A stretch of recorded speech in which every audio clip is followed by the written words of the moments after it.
nitwa Nineza Eloge aba n'umuyobozi w'ikigo Semao Afyabora ni centre médical d'accueil accompagnement d'orientation. Iki ni ikigo cihaye ihangiro cyo gufasha abantu bose barwaye kubegereza ubuvuzi nyabwo, ni accès aux soins de santé de qualité. Rero turakira abarwayi bavuye muri Congo, mu Burundi, turarungika abarwayi baja kwivuza hanze, tukaba no munsi turamutse dufise abapartenere ngaha bo mu Buhindi bakora ku bitaro bita Minashi. No munsi rero tukaba twaramutse tugomba kubashikiriza aho tugeze mu migenderanire, nuko turafise ikintu cyane tugomba gukorera ngaha mu Burundi kitari kimenyerewe cyane, ikintu bagomba kuzana mu Burundi cyitwa la telemedicine.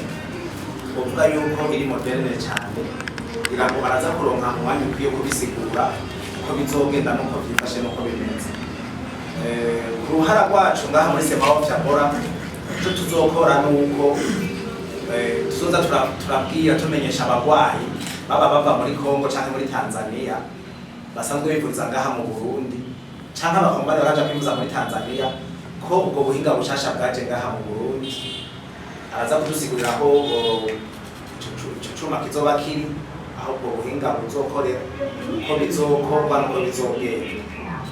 Yego, hanyuma twatema iteka no kuronka n'umuntu amaze kwivuriza muri ubwo buryo mu Buhindi muri Minashi, agashobora kuba yaratunganirijwe neza, nawe araza kutubwira byinshi ko kuvyazi kubijanye n'izo ngendo zo kuza kwivuza muri Inde.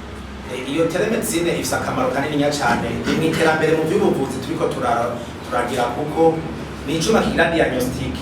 Hari abantu baraja kwivuza hanze, bamwe bakagenda mbere ugasanga ntivyari bikenewe, ariko ubu ico cuma umaze kugicamwo bazokubwira bati wewe ivuriza iyo ntibikenewe ko uzino canke birakenewe ko uzino kugenda mu Buhindi.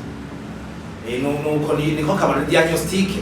Burya iyo wivuza ikintu uzi canke ukavuga ibi bintu ntaco ngwaye ndashobora kwivuriza hanaha ukaronka ico bita orientation, birafasha cyane. Yego, nako kamaro kanini cyane kungutse muri diagnostic cyane cyane.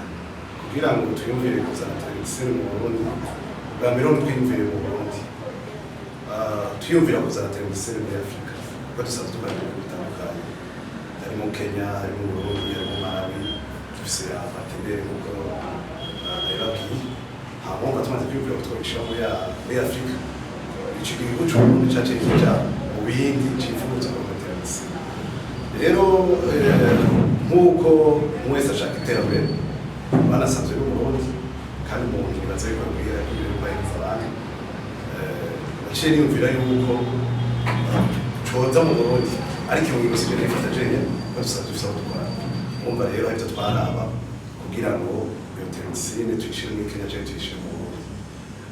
Hari ivyo kuraba duti mbega dusanzwe dukorana gute na bariya, hama nyamukuru icatumye ca nyuma telemedicine iza mu Burundi nuko twasanze abarwayi benshi batwitora muri Afrika bishara Abarundi. Umva rero ubwo buhinga bwa none, iyo izo ekipema baba bakeneye abarwayi, tubanza gutegereza abarwayi bacu. Umva dufise abarwayi benshi bivurije mu Buhindi b'Abarundi. Ico conyene caratumye telemedicine mu Burundi witsindiye.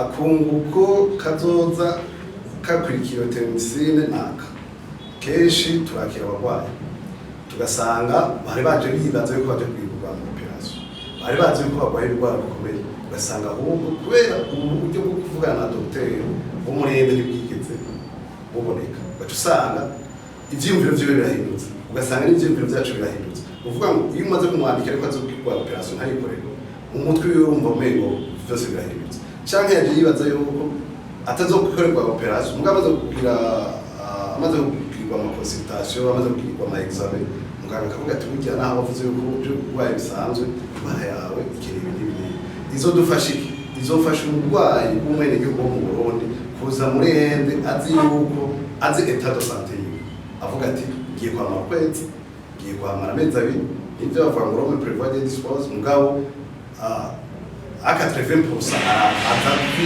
ico baje kumukorera kuko yarashoboye ko yararonse umubare kugana na dogiteri wiwe azomwakira.